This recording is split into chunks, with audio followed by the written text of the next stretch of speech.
أينما تكونوا يدرككم الموت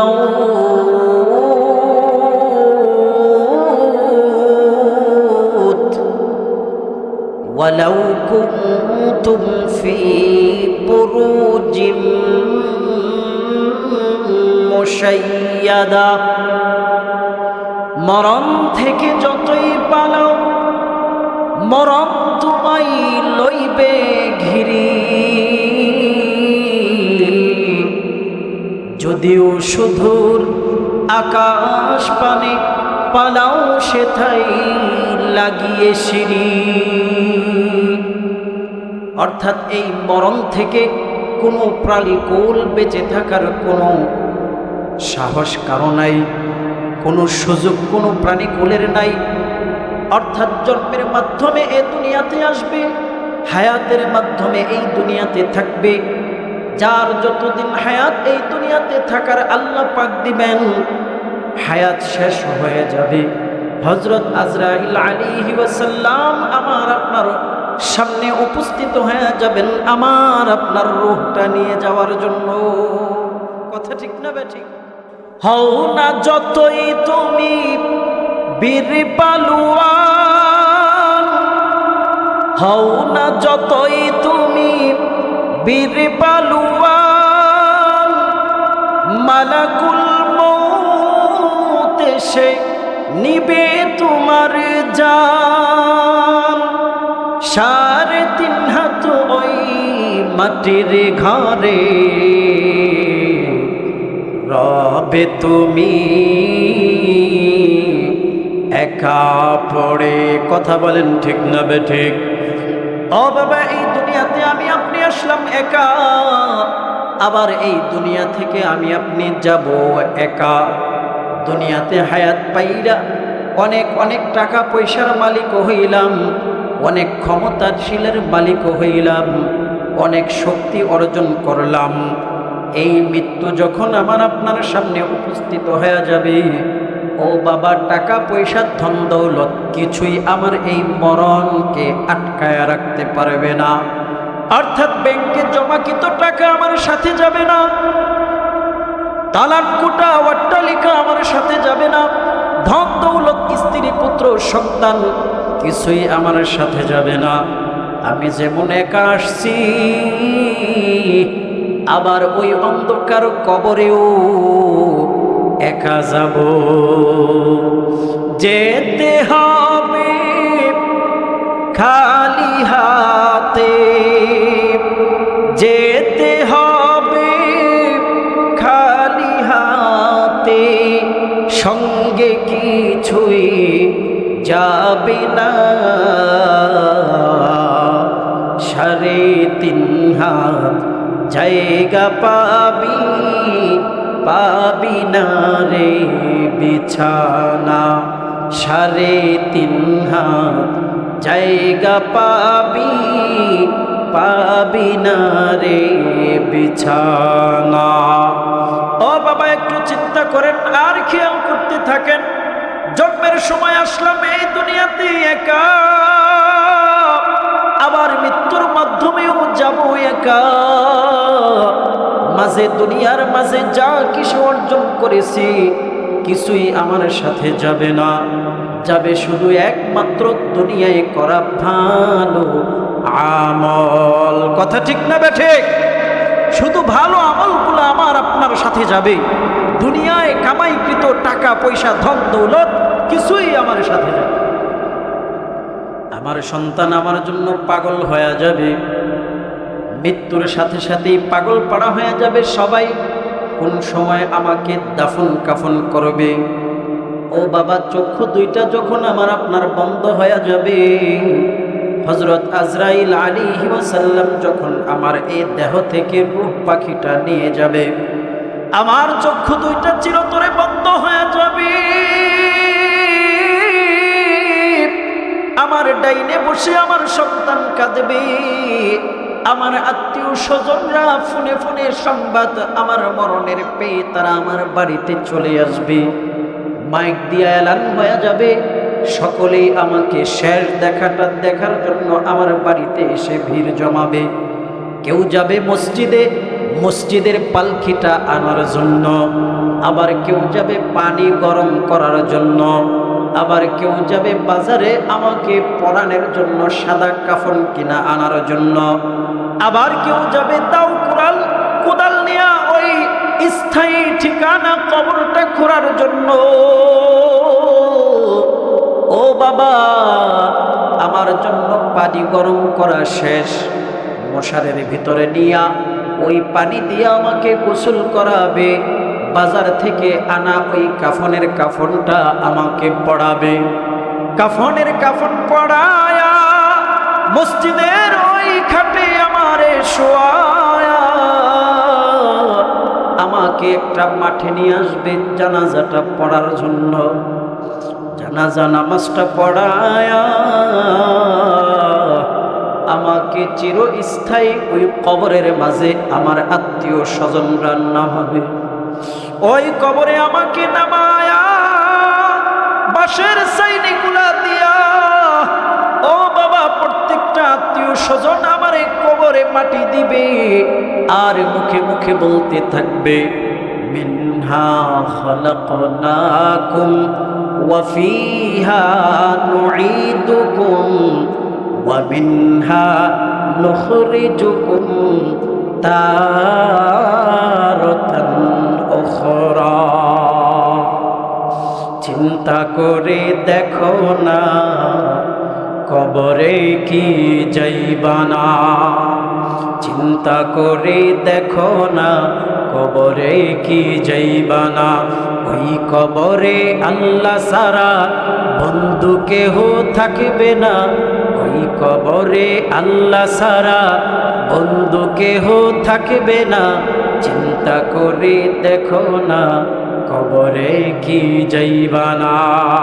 কথা বলেন ঠিক না বেঠিক? ও বাবা, সবাই আমাকে ওই কবরে রাইখা সবাই যাবে যার যার ঘরে। যখন নাকি সন্ধ্যা চলে আসবে সবার ঘরে ঘরে লাইট জ্বলবে, কিন্তু আমি আপনি ওই কবরে একা, ওই অন্ধকার কবরে একা। ওই কবরের মাঝে আমি আপনি কেমনে থাকবো? একটু চক্ষু দুইটা বন্ধ করে ওই দিনের কথাটা স্মরণ করুন। আজ দুনিয়ার জমিনে ওই কবরের চিন্তা করে আমলটা সুন্দর না করি, তাহলে ওই কবরে তো অন্ধকার অন্ধকার, কখনো আর আলো জ্বলবে না। আর যদি দুনিয়ার জমিন থেকে আমি আপনি আমল সুন্দর নিয়ে যেতে পারি, আল্লাহ পাক ওই কবরের মাঝে জান্নাতের আলোতে আলোকিত করে দিবেন। সুবহান। হ্যাঁ, আমাকে তো ওই কবরে রেখে আসছে আমার আত্মীয় স্বজন, এরপরে আমার সাথে কি চিত্র ঘটবে? আল্লাহ রাসূল সাল্লাল্লাহু আলাইহি ওয়াসাল্লাম বলেন, ইয়াতিহি মালাকান ফায়ুজলিসানি। আল্লাহ রাসূল সাল্লাল্লাহু আলাইহি ওয়াসাল্লাম বলেন, ও উম্মত, জানো জানো, তোমাকে তোমার আত্মীয় স্বজনরা যখন ওই কবরে রেখে চলে যাবে, সবাই সবার ঘরে চলে যাবে, কিন্তু তোমার কবরে দুইজন ফেরেশতা আসবে। দুইজন ফেরেশতা এসে তোমাকে ধরে বসাবে। ওই দুইজন ফেরেশতা তোমাকে তিনটা সওয়াল করবে, প্রশ্ন করবে। এক নাম্বার প্রশ্ন, ও বান্দা, বলো তোমার রবকে। দুই নাম্বার, বলো তোমার দিন ধর্ম কি। তিন নাম্বার, বলো তোমার নবীকে। ও বাবা, যদি আমার আপনার আমল সুন্দর হয়, দুনিয়ার জমিনে আমি আমার রবকে আল্লাহ মানি। যখন আমার আপনাকে প্রশ্ন করবে ফেরেশতারা, আমার রব্বু, ও বান্দা বলো বলো তোমার রবকে, তখন ওই রব দুনিয়ার জমিনে মানলেওয়ালা বান্দাটা বলবে, আমার রব হলেন মহান আল্লাহ।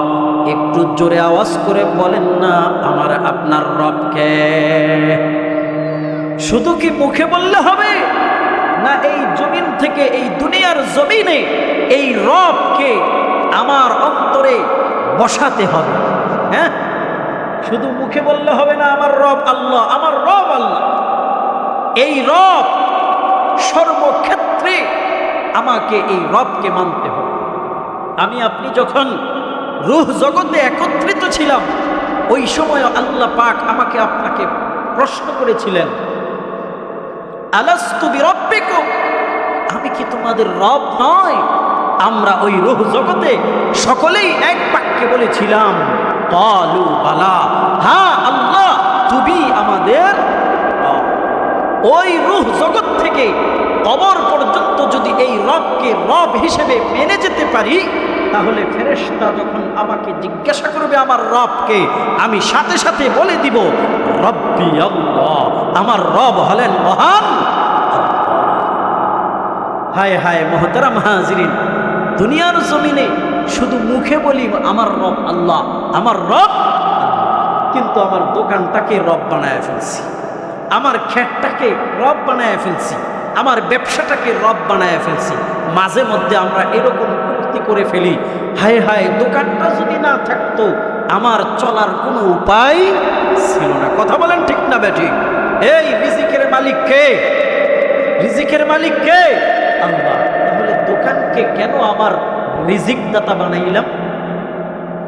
হ্যাঁ, রবুবিয়ত অন্তরে নাই, এজন্য সব কিছু ফায়সালা একমাত্র আমার রবের পক্ষ থেকেই হবে। আমাকে আল্লাহ সৃষ্টি করেছেন, আমাকে এই দুনিয়াতে আল্লাহ পাঠিয়েছেন। আমার কোনটাতে ভালো হবে, আমার কোনটাতে মন্দ হবে, এটা একমাত্র জানেন কে? কথা বলেন, জানেন কে? আল্লাহ।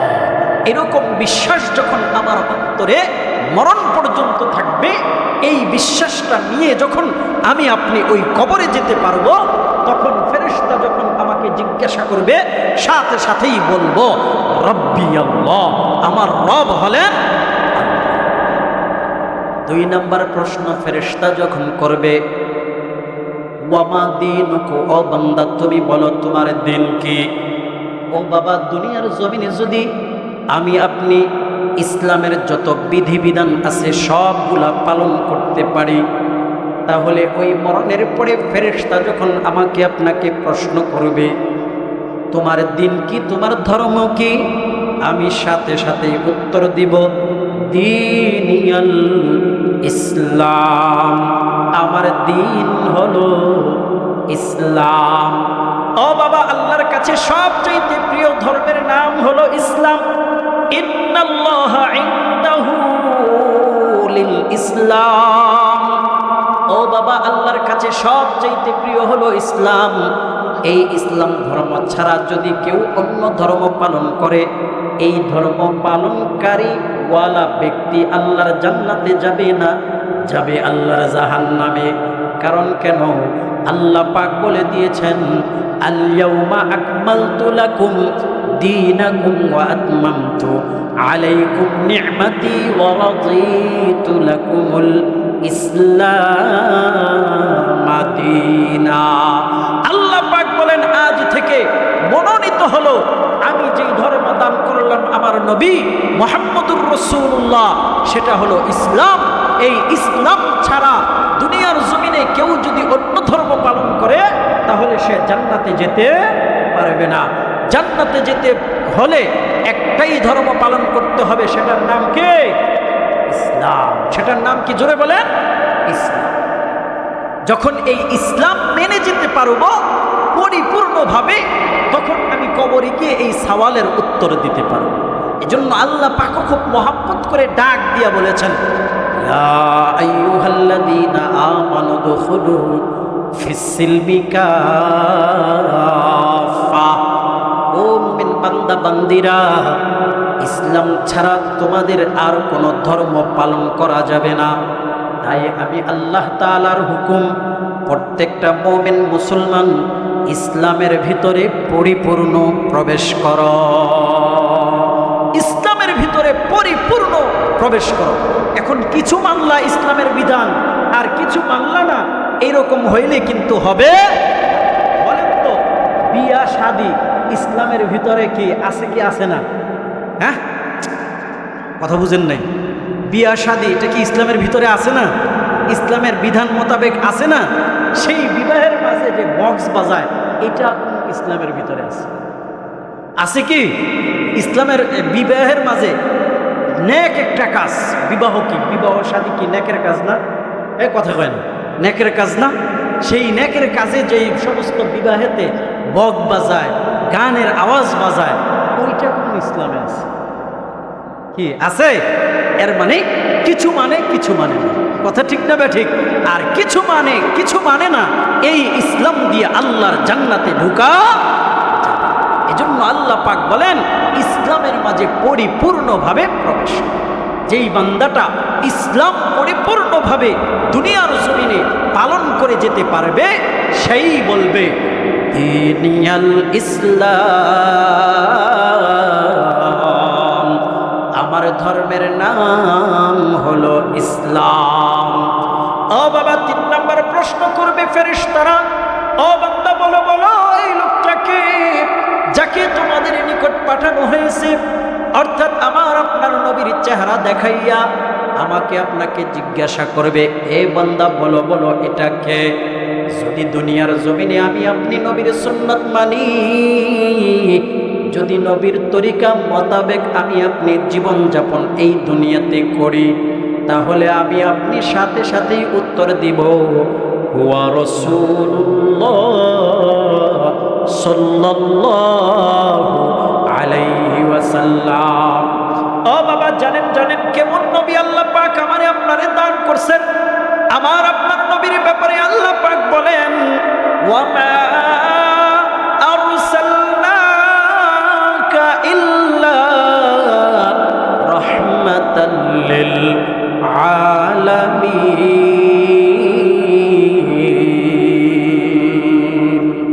রাহমাতাল লিল আলামিন নবী, রাহমাতাল লিল আলামিন নবী, কোরআনে প্রমাণ আশিক বিনে কে বুঝিবে আমার দয়াল নবীর শান। উম্মত বিনে কে বুঝিবে আমার দয়াল নবীর শান। নবী আমার জান্নাতের বলবো,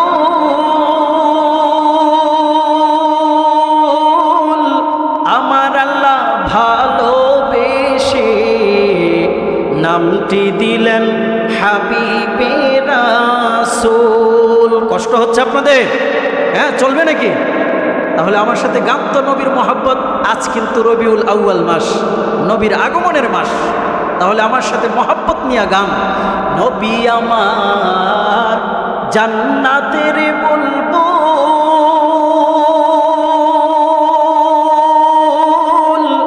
আমার আল্লাহ ভালোবেসে নামটি দিলেন হাবিবে রাসূল। ওই নবীকে ভুল বুঝিলে, ওই নবীকে না মানিলে থাকবে না ঈমান। আশিক বিনে কে বুঝিবে আমার দয়াল নবীর শান। উম্মত বিনে কে বুঝিবে আমার দয়াল নবীর শান। ও বাবা, আল্লাহ পাক বলেন ও ফেরেশতারা তোমাদেরকে যখন 3 নম্বর প্রশ্ন করবে, ও বান্দা বলো বলো তোমার নবীকে যদি আমি আপনি এই দুনিয়ার জমিনে নবী মুহাম্মদুর রাসূলুল্লাহ সাল্লাল্লাহু আলাইহি ওয়াসাল্লামের সুন্নাত মেনে যেতে পারি, এই নবীর ভালোবাসা আমি আপনি বুকে ধারণ করে ওই কবরে যেতে পারি, মহান আল্লাহর পক্ষ থেকে পাঠানো ফেরেশতা যখন আমাকে আপনাকে প্রশ্ন করবে, সাথে সাথেই বলে দিব এটা আমার নবী মুহাম্মাদুর রাসূলুল্লাহ। ও বাবা, 1 নম্বর প্রশ্ন, ও বান্দা বলো বলো তোমার রবকে। 2 নম্বর প্রশ্ন, ও বান্দা বলো বলো তোমার দ্বীন ধর্ম কি। 3 নম্বর প্রশ্ন, ও বান্দা বলো তোমার নবীকে। ও বাবা, 1 নম্বর প্রশ্নের উত্তর যদি আমি আপনি দিতে পারি, রব্বি আল্লাহ, আমার রব হলেন মহান আল্লাহ। 2 নম্বর প্রশ্নের উত্তর যদি দিতে পারি, দীনি আল ইসলাম, আমার ধর্ম হলো ইসলাম। 3 নম্বর প্রশ্নের উত্তর যদি দিতে পারি, হুয়া রাসূলুল্লাহ সাল্লাল্লাহু আলাইহি ওয়াসাল্লাম, আমার রাসূল হলেন মহানবী মুহাম্মদুর রাসূলুল্লাহ সাল্লাল্লাহু আলাইহি ওয়াসাল্লাম। এরকম ভাবে যখন আমি আপনি 3টা প্রশ্নের উত্তর দিয়ে ফেলব, আল্লাহর পক্ষ থেকে ঘোষণা আসবে, আল্লাহর পক্ষ থেকে আমার আপনার জন্য ঘোষণা আসবে, আন সাদাকা আবদি ফাআফরিশুহু মিনাল জান্নাহ ওয়া আলবিসুহু মিনাল জান্নাহ ওয়াফতাহু লাহু বাবান ইলাল জান্নাহ। আল্লাহ পাক ঘোষণা দেবে, ও ফেরেশতারা, তোরা থাম থাম থাম, আমার বান্দাটা সব সত্য বলেছে, আমি তার রব, সে সত্য বলেছে, দিন ধর্ম ইসলাম সে সত্য বলেছে, তার নবী মুহাম্মদুর রাসূলুল্লাহ সে সত্য বলেছে, তার কবরের মাঝে জান্নাতের বিছানা বিছায়া দে, তার কবরের মাঝে তাকে জান্নাতের পোশাকটা পরায়া দে, তার কবরটাকে জান্নাতের বাগান বানায়া দে। আল্লাহু আকবার, জোরে করে বলেন আল্লাহু আকবার। আর যদি বাবা দুনিয়ার জমিনে মহান আল্লাহকে আল্লাহ না মেনে যাই, অর্থাৎ রবকে রব স্বীকৃতি না দেই, রবকে রব হিসাবে না মানি, দিন ধর্ম ইসলামকে না মানি, নবী মুহাম্মদুর রাসূলুল্লাহর সুন্নত অনুযায়ী যদি না চলি, আমাকে আপনাকে প্রশ্ন করবেন, আমি আপনি ওই প্রশ্নগুলোর উত্তর দিতে পারবো না। আমি আপনি শুধু ফেরেশতার দিকে হা করে তাকায়া থাকবো আর বলতে থাকবো, ইয়া নাফসি ইয়া নাফসি, হায় আফসোস হায় আফসোস। এই প্রশ্নের উত্তর আমি জানি না। ও বাবা, যদি আমি আপনি উত্তর না দিতে পারি, জানেন জানেন জানেন ওই কবরে আল্লাহ পাক কি ঘোষণা করবেন? আল্লাহ পাক বলবেন, আন কাযাবা আবদি ফাআফরিশুহু মিনান নার ওয়া আলবিসুহু মিনান নার ওয়াফতাহু লাহু বাবান ইলান নার। আল্লাহ পাক বলবে, ও ফেরেশতারা, এই মিথ্যাবাদী বান্দাটাকে ধর, সে দুনিয়ার জমিনে আমি রবকে মানে নাই, সে দুনিয়ার জমিনে দিন ধর্ম মানে নাই, ইসলাম মানে নাই, সে আমার নবীর তরিকা অনুযায়ী জীবন যাপন করে নাই। ও ফেরেশতারা, তার কবরের মাঝে জাহান্নামের আগুনের বিছানা বিছায়া দে, তার কবরের মাঝে তার জাহান্নামের পোশাকটা পরাইয়া দে, তার কবরের মাঝে জাহান্নামের যত দরজা আছে সবগুলো খুলিয়া দে। ও বাবা, আল্লাহ না করুন, আল্লাহ না করুন, যদি আমি আপনি কবরে গিয়ে এই 3টা প্রশ্নের উত্তর না দিতে পারি, আমার আপনার সাথে কি ব্যবহার হবে? আল্লাহর রাসূল সাল্লাল্লাহু আলাইহি ওয়াসাল্লাম বলেন, ও উম্মত, যদি ওই কবরে তুমি সওয়ালের উত্তর না দিতে পারো, তোমার কবরটা একেবারে চিকন হয়ে যাবে, এক পাশের মাটি আরেক পাশে, তোমার হাড়গুলা এক পাশে আরেক পাশেরটা ঢুইকা যাবে। শুধু তাই না, তাই না, 70টা সাপ তোমাকে এসে ধ্বংসন করতে থাকবে, ফজর না পড়ার কারণে জোহর পর্যন্ত, জোহর না পড়ার কারণে আসর পর্যন্ত, আসর না পড়ার কারণে মাগরিব পর্যন্ত, মাগরিব না পড়ার কারণে এশা পর্যন্ত, এশা না পড়ার কারণে ফজর পর্যন্ত। উম্মত শুধু তোমাকে আযাব দিতেই থাকবে, আযাব দিতেই থাকবে। চিন্তা করেন ওই কবরে আমার আপনার কি উপায় হবে? তাই এই দুনিয়া থেকেই আমাকে আপনাকে ওই কবরের পুঁজি নিয়ে যেতে হবে। কথা বলেন ঠিক না বেঠিক? জন্মের মাধ্যমে আসলাম, মৃত্যুর মাধ্যমে আবার চলে যাব। মাঝে কিছু আল্লাহ পাক হায়াত দিলেন। এই হায়াতটা কেন দিলেন? যেন ওই কবরে আমি আপনি পুঁজি অর্জন করে যেতে পারি। কথা বুঝছেন না, বুঝছেন না? হ্যাঁ, আল্লাহ পাক আমাদের সবাইকে এই জীবনে, এই হায়াতে ওই কবরের সামান নিয়ে যাওয়ার জন্য তৌফিক দান করুন, বলেন আমিন। সেই নরসিংদী থেকে এসে আপনাদেরকে ভাঙা ভাঙা কিছু কথা শোনাইলাম। আল্লাহ পাক আমাদের শুনলেওয়ালা এবং বললেওয়ালা সবাইকে আমল করার